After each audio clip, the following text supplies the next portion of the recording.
கர்த்தருக்கு ஸ்தோத்திரம். யாத்திராகமம் 33:17.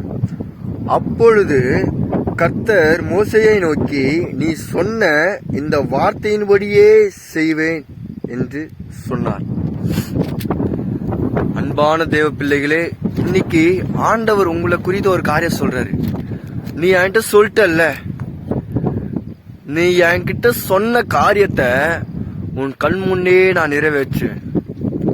தேவ பிள்ளைகளே, நீ ஒரு நாட்கள்ல ஆண்டவர் உனக்கு கொடுத்த வாக்கு தத்துவம் நீ ஆண்டவர் நோக்கி சொல்லிட்டல்ல, அப்பா நீங்க கொடுத்த வாக்கு தத்துவம் நிறைவேறணும்ப்பா, என் வாழ்க்கை பரிசுத்தமா வாழணும், நீங்க அதுக்கு என்னோட கூட உருவாடுங்க சப்பா, நீ ஆண்டவர் நோக்கி சொல்லிட்டுன்னு வச்சுக்க, ஆண்டவர் உங்களை விட்டு வேற ஒரு காரியமே இல்லை.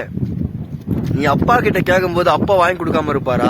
நீ அப்பா கிட்ட ஒரு பொருள் கேட்கற, அப்பா எனக்கு இந்த பொருள் வேணும்ப்பா, அது எனக்கு வாங்கி கொடுப்பானா? அவர் வாங்கி கொடுக்காம இருப்பாரா? வாங்கி கொடுப்பார்ல. நம் தேவனாகிய கர்த்தரும் நாம் அவரோட பிள்ளைகள்,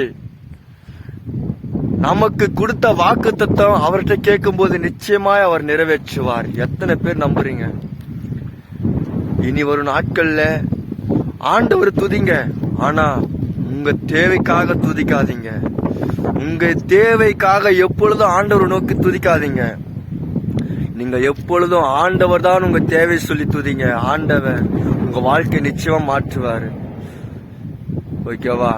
தேவ பிள்ளைகளே, இனி ஒரு நாட்கள்ல ஆண்டவர் நிச்சயமாய் உங்களை அற்புதம் அதிசயத்தை காண செய்வார்.